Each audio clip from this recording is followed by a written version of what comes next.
Jawatan kuasa bersama negara Brunei Darussalam dan Kerajaan Arab Saudi bagi kerjasama ekonomi dan teknikal berfungsi sebagai mekanisme penting untuk memperdalam dan meluaskan kerjasama dua hala dalam bidang kepentingan bersama ke arah menyokong kemajuan ekonomi yang berterusan dan kesejahteraan rakyat kedua-dua buah negara.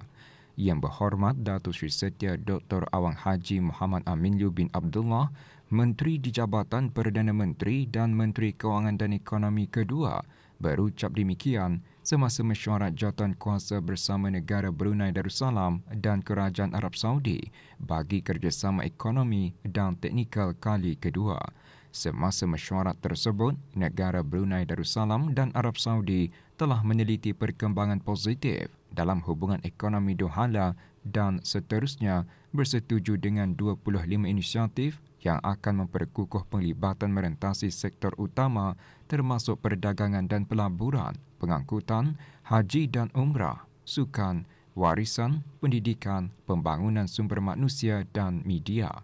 Mesyuarat berlangsung di Bandar Seri Begawan.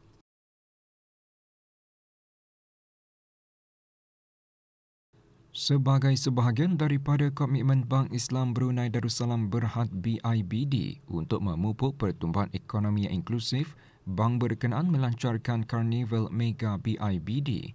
Karnival selama 5 hari itu berlangsung di Taman Mahkota Jubli Emas dan Dermaga Diraja di Ibu Negara.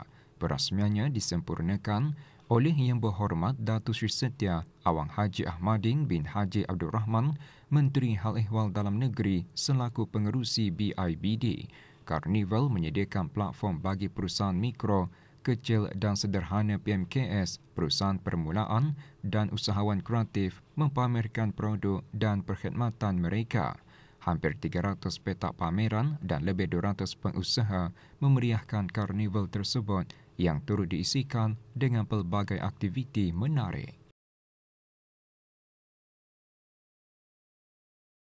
Komitmen institusi keuangan yang semakin meningkat di negara Brunei Darussalam mengintegrasikan pertimbangan alam sekitar, sosial dan takbir urus ESG ke dalam operasi perniagaan. Peluang tersebut amat kukuh dalam keuangan lestari Islam selaras dengan makasih syariah yang menekankan perlindungan nyawa, kekayaan, intelek dan generasi akan datang, mendorong bagi pengurusan sumber yang bertanggungjawab, berfikir jangka panjang dan melabur secara bijak demi kepentingan semua.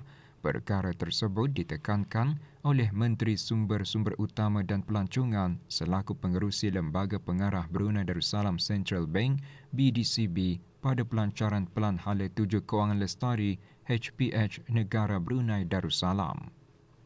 Acara diteruskan dengan pembentangan diikuti dengan perbincangan panel dengan tema Sektor Kewangan Lestari dan Berdaya Tahan Iklim. Acara berfungsi sebagai panduan strategi untuk sektor kewangan dalam menerima pakai dan mengintegrasikan kewangan lestari merangkumi langkah-langkah penyesuaian dan mitigasi iklim.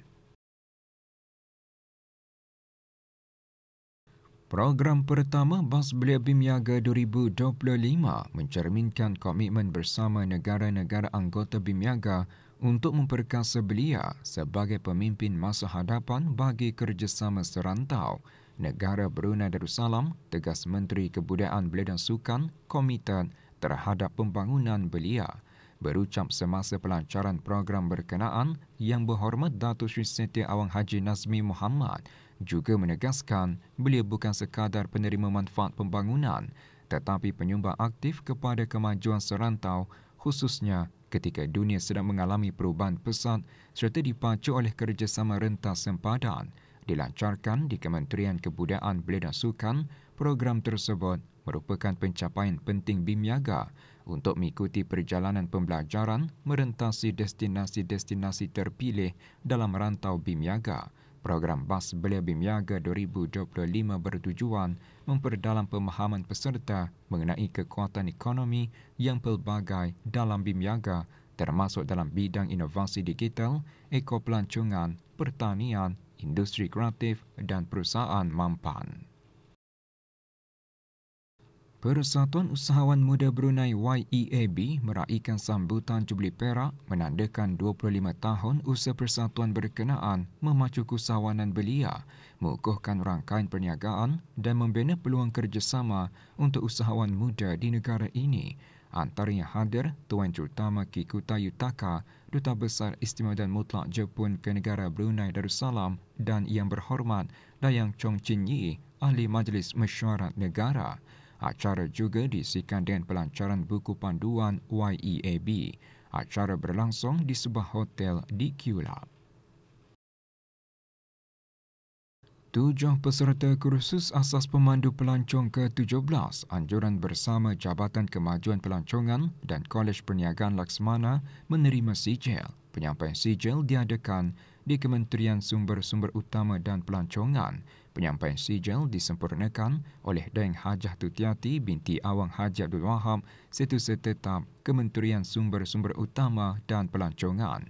Kursus asas pemandu pelancong antaranya meningkatkan dan memantapkan kemahiran seorang pemandu pelancong dalam memberikan perkhidmatan berkualiti dan memenuhi kehendak piawaian yang ditetapkan.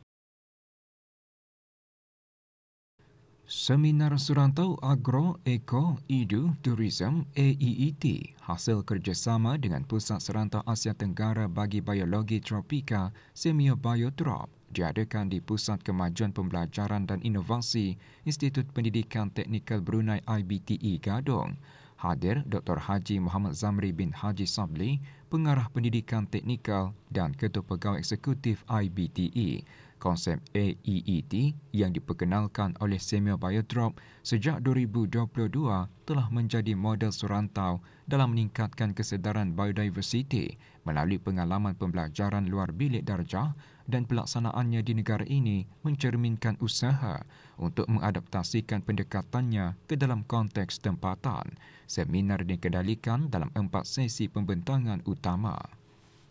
Sementara itu, di sebelah petang diadakan majlis pelancaran rasmi prototipe AEET. Pelancarannya disempurnakan oleh Dayang Farhana binti Haji Awang Nur Zainah Muhammad Nur, Timbalan Pengarah Pembangunan dan Ketua Pegawai Eksekutif IBTE dan Dr. Doni Yusri, Timbalan Pengarah Program Semio Biotrop. Projek ini sebagai usaha untuk menyokong kerjasama serantau dalam pertanian mampan, pendidikan biodiversiti dan ekopelancongan untuk mempromosikan kerjasama dan perkongsian ilmu merentasi Asia Tenggara. Pelancaran diadakan di IBTE Kampus Agro Teknologi Wasan. Heng Yi Industries menandatangani 3 kontrak baharu bersama 3 buah syarikat semasa majlis pelancaran Enterprise Growth Connect EGC 2025 yang berlangsung di Jerudong. Penandatanganan tersebut merupakan satu langkah penting dalam memperkukuh upayaan perniagaan tempatan dan memajukan kerjasama jangka panjang industri hiliran negara. Menandatangani bagi pihak Heng Yi Industries, Chen Lian Chai, Ketua Pegawai Eksekutifnya, manakala DHI Water and Environment Sdn Bhd, Utamakan Management Services Sdn Bhd dan HSC Consultants Sdn Bhd diwakili oleh wakil masing-masing. Setiap kontrak yang ditandatangani menyokong bidang utama pembangunan teknikal untuk operasi semasa dan masa depan syarikat berkenaan. Bau harum yang dikeluarkan oleh pokok gaharu mampu dijadikan sebagai sumber ekonomi untuk segmen satu kampung, satu produk, satu kes, satu pik kali ini mengetengahkan produk minyak wangi premium daripada kayu gaharu yang diusahakan oleh sebuah syarikat tempatan di daerah Tutong. Syarikat Angkasa Oat Agar Wood menghasilkan lebih 7 jenis minyak wangi berasaskan kayu gaharu asli Brunei, termasuk produk hasil kayu gaharu serta sabun campuran gaharu. Step-step untuk pengeluaran minyak pati gaharu ini yang memang satu yang mengambil masa dalam 2 ke 3 bulan. Kemudian kedua yang memerlukan skill, not only skill dalam segi teori tapi ia juga memerlukan dalam segi praktikal juga. Dari segi kapasiti, pengeluaran syarikat meningkat daripada 200 hingga 250 ml setahun pada tahun 2018 kepada 600 hingga 700 ml setahun pada tahun ini. Syarikat berkenaan turut menyasarkan pengeluaran mencecah 1 liter setahun bagi memenuhi permintaan pasaran. Program 1K 1P ni ia banyak membantu kami dalam segi, macam saya cakap tadi, yang dalam segi exposure dan dalam segi nasihat, especially dalam government punya guidelines dalam perniagaan. Alhamdulillah dalam tahun ini juga kami sudah membuat exhibition di luar negeri, di mana ini baru balik 3 hari lepas dari KK, Big Sabah Sale. Sambutannya alhamdulillah. Walaupun berdepan cabaran mendapatkan tenaga kerja tempatan, namun penyertaan dalam program 1K1P serta pelibatan dalam pameran di luar negara mampu membuka pasaran baharu. Langkah ini juga secara tidak langsung dapat menjadi inspirasi kepada generasi muda untuk menceburi bidang keusahawanan berasaskan produk tempatan.